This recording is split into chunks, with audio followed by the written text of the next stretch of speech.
The person everyone remembers from the room. The one who barely spoke, didn't smile too easily, didn't explain themselves, didn't ask for permission to exist. You felt them before you saw them, and you couldn't explain why. That wasn't charm. That wasn't luck. That wasn't genetics. That was aura, and not just any aura. The dangerous kind. The kind that makes people hesitate before they speak to you. The kind that makes them choose their words carefully.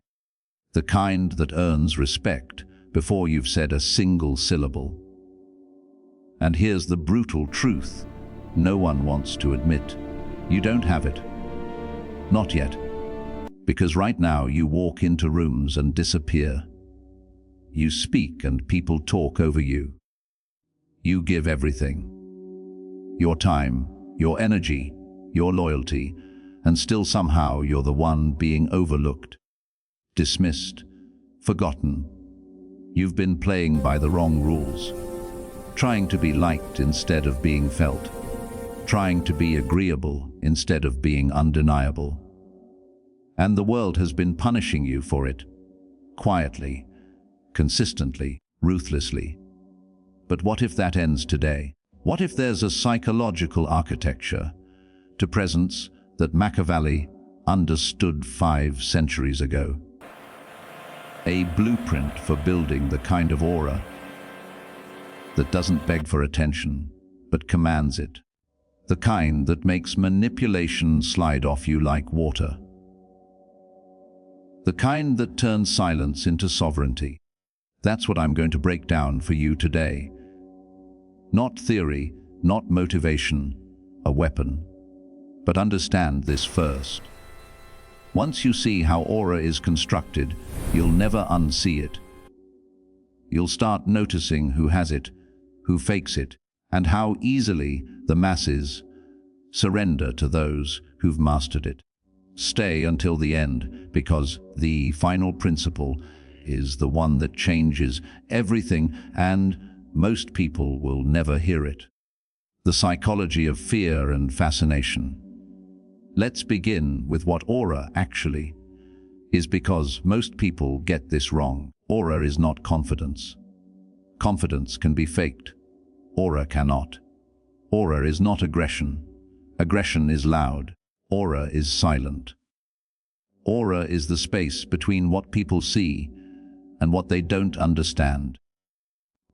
It's the gap between your surface and your depths. And that gap, when constructed correctly, becomes magnetic, unsettling, dangerous. Machiavelli wrote, "Men judge generally more by the eye than by the hand, for everyone can see and few can touch." Read that again. Everyone can see, few can touch. This is the foundation. People don't respond to who you are. They respond to what they perceive you to be. And perception is not about truth. It's about theater, strategic theater. The dangerous aura is built on a paradox. You must appear calm yet feel unpredictable. You must seem controlled yet suggest something uncontrollable beneath the surface. You must be present yet somehow unreachable. This isn't contradiction. This is tension. And tension is what holds attention.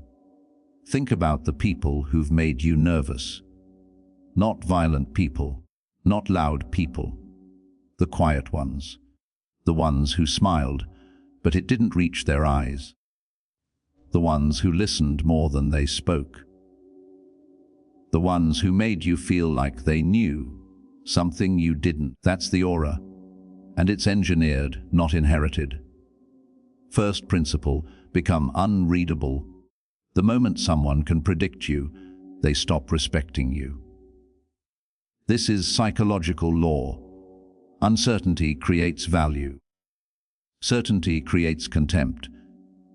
When people know exactly what you'll say, how you'll react, what you'll tolerate, they stop seeing you as a threat. They start seeing you as furniture. Machiavelli understood this intimately. He wrote, "A prince must take great care that nothing goes out of his mouth, which is not full of the above named 5 qualities. And to see and hear him, he should seem to be all mercy, faith, integrity, humanity, and religion." Notice what he didn't say. He didn't say be those things. He said seem, appear, project. Why? Because the moment you reveal everything, you become controllable. Predictable minds are puppet minds, and puppets don't build dangerous auras. So here's what you do. Stop explaining yourself. Every explanation is a confession. A confession that you need their understanding. A confession that their opinion has power over you.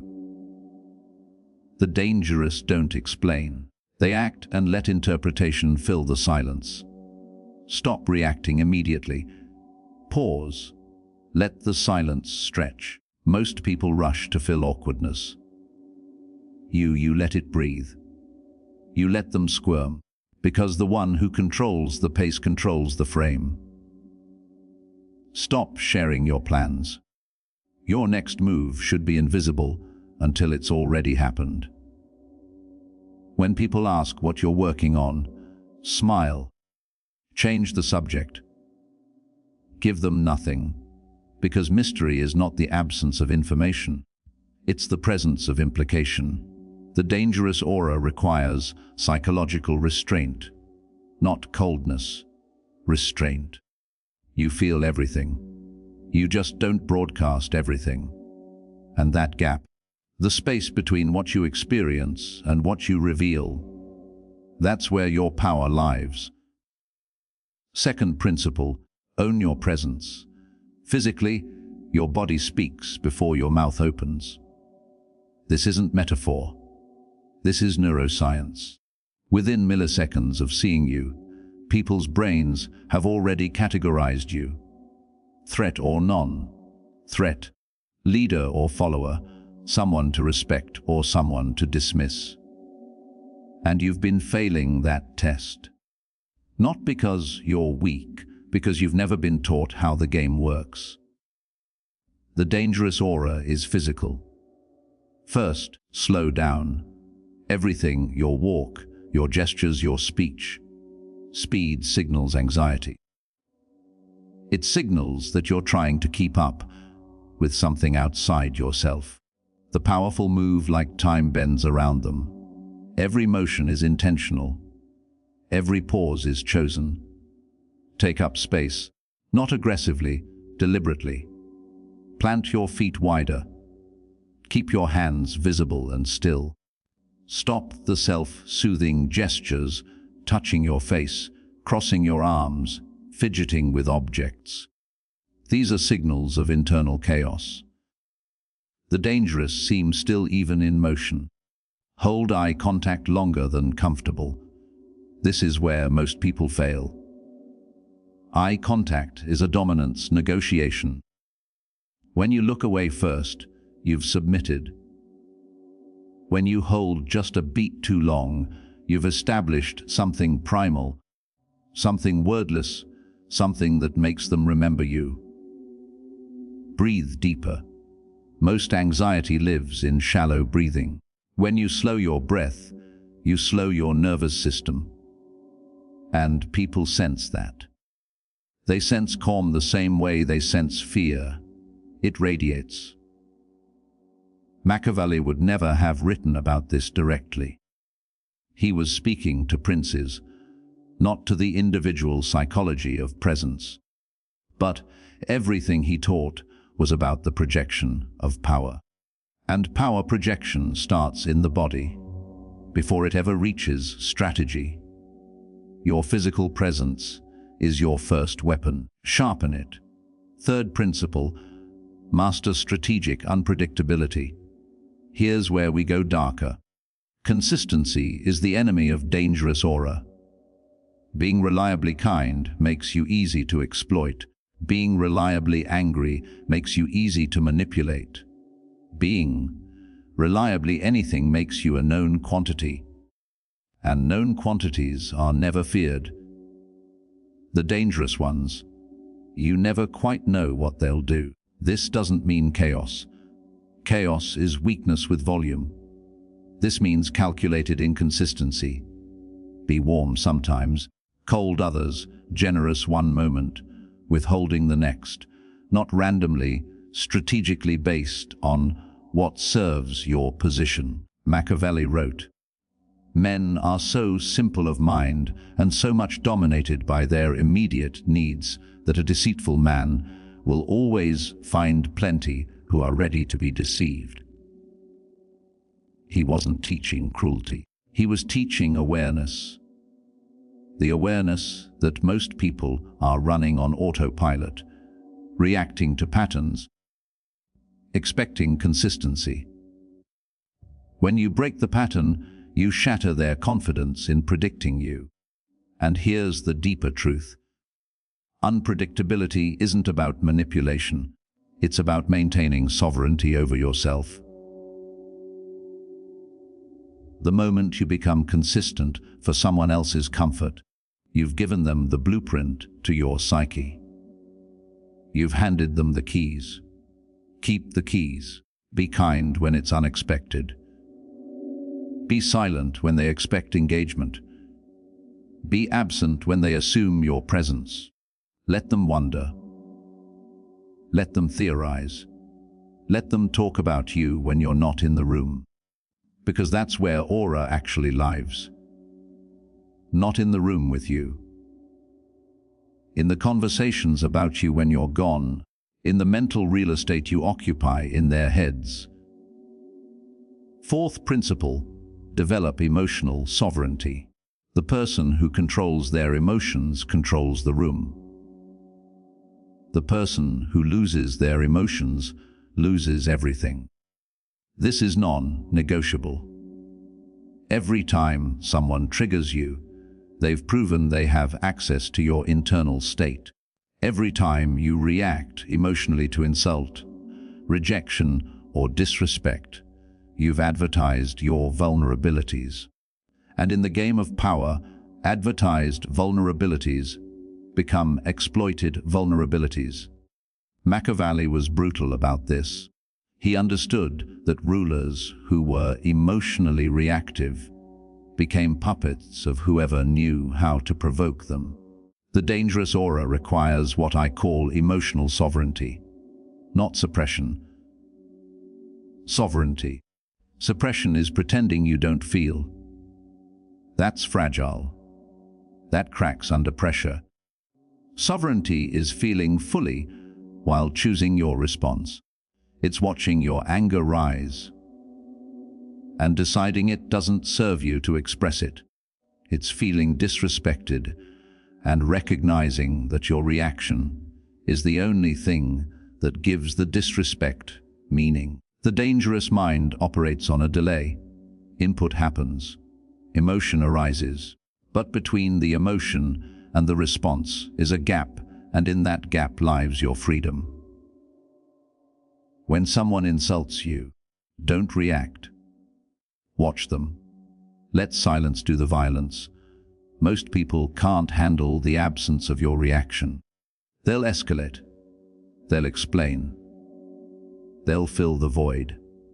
And every second they spend trying to provoke you, they're proving that your non-reaction has disturbed them more than any comeback ever could.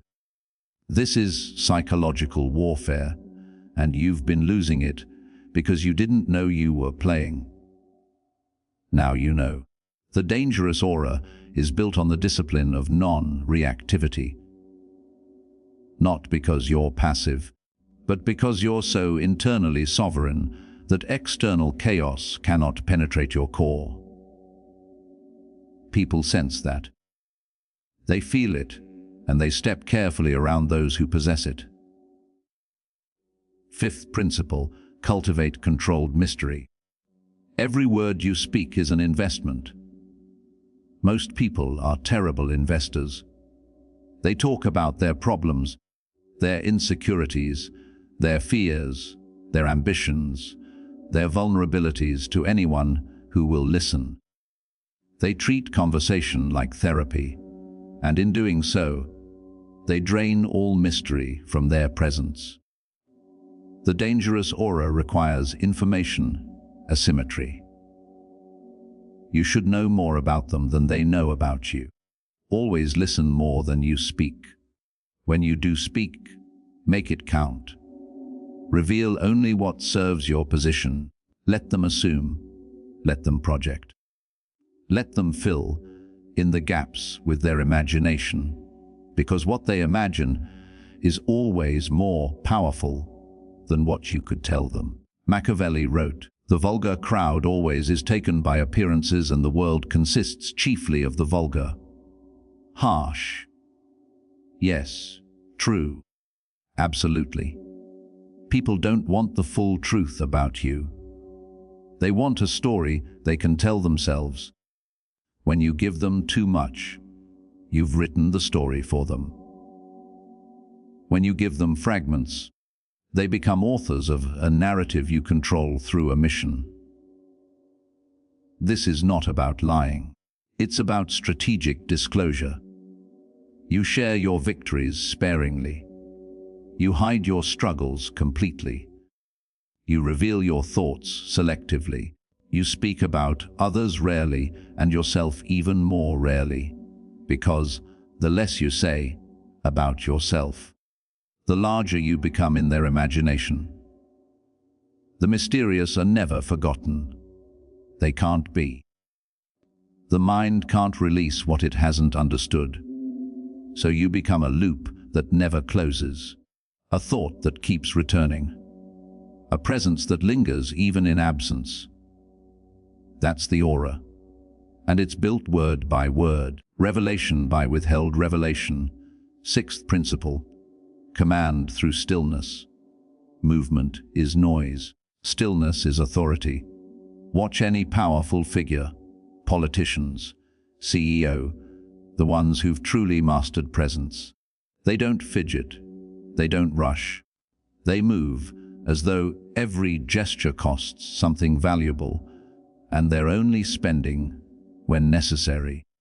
The dangerous aura requires physical and psychological stillness. When you're still, you force others to move around you. You become the center of gravity. The room orients to you, not the other way around. This is primal psychology. In nature, the predator waits. The prey moves nervously. When you're still, you signal predator energy. When you're restless, you signal prey.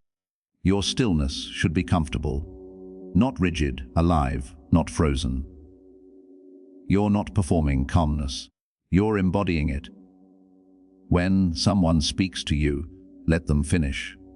Don't lean in eagerly. Don't nod excessively. Receive their words like a wall receives rain. Present but unmoved. When you respond, pause first. Let your silence make your words heavier. Then speak at your own pace, not theirs. They'll adjust to you. They always do. Machiavelli understood the perception of strength comes from the absence of visible effort. The one who seems to struggle is seen as weak. The one who seems effortless is seen as powerful. Stillness communicates effortlessness, and effortlessness communicates dominance. Seventh principle, make your absence felt. This is the one most people miss entirely. Presence is only powerful when contrasted with absence. If you're always available, always present, always reachable, you become common. And nothing common is ever dangerous. The dangerous cultivate strategic absence. They disappear. Sometimes they're unreachable. Sometimes they withdraw without explanation and return without apology. And in that absence, their value compounds. Machiavelli wrote, "What is easily obtained is cheaply regarded." Availability is a form of cheapening yourself. Every time you respond immediately, you signal that nothing in your life is more important than their message. Every time you're present at every gathering, you signal that your presence costs nothing. Withdraw, not with drama, with quietness. Let them wonder where you are. Let them feel the gap you leave. Let conversations happen about you while you're not there, because the talked about absent person has more power than the ignored present one. This isn't game playing, it's value preservation. You're not infinite. Your time isn't infinite. Your energy isn't infinite. Treat them as the scarce resources they are, and others will start doing the same. The dangerous aura is partly built in absence, because what can't always be seen becomes impossible to forget. Here's what Machiavelli knew that most will never understand. The dangerous aura is not about being dangerous. It's about being so deeply self-possessed that others cannot locate your breaking point. They search for it, they test for it, and they find nothing. That's what makes you dangerous. Not violence, not cruelty, not aggression. Inscrutability, completeness. The sense that you are a closed circuit generating your own power, needing nothing from them that they have the ability to withhold. Most people are walking around with their wiring exposed. Anyone can reach in and flip their switches. Anyone can access their shame, their fear, their need for approval. And once accessed, those people are controlled. The dangerous have learned to seal themselves, not from emotion, not from connection, from dependency. They've built internal sovereignty, so complete that external circumstances become weather, not foundation. You can build this. It will cost you convenience. It will cost you the comfort of being fully known. It will cost you some relationships that only existed because you were easy to access. But what you'll gain is something most people never experience. The feeling of walking into any room, any situation, any chaos, and knowing that nothing there has power over your internal state. That no one present can shake what you've built. That your silence is louder than their noise. That's the dangerous aura. And now you know how to build it. The question isn't whether this works. The question is whether you'll implement it. Most won't. Most will watch, agree, and change nothing. They'll remain forgettable. They'll remain controlled. But you've made it this far. That means something different lives in you. Something that refuses to be dismissed. Something that knows you were built for more than being overlooked. Let that something win. If this shifted something in you, stay connected. Subscribe to this channel. Because what we're building here isn't motivation. It's architecture. The architecture of a mind that cannot be broken, a presence that cannot be ignored, and an aura that makes the world step aside when you walk through. The dangerous don't announce themselves, they arrive.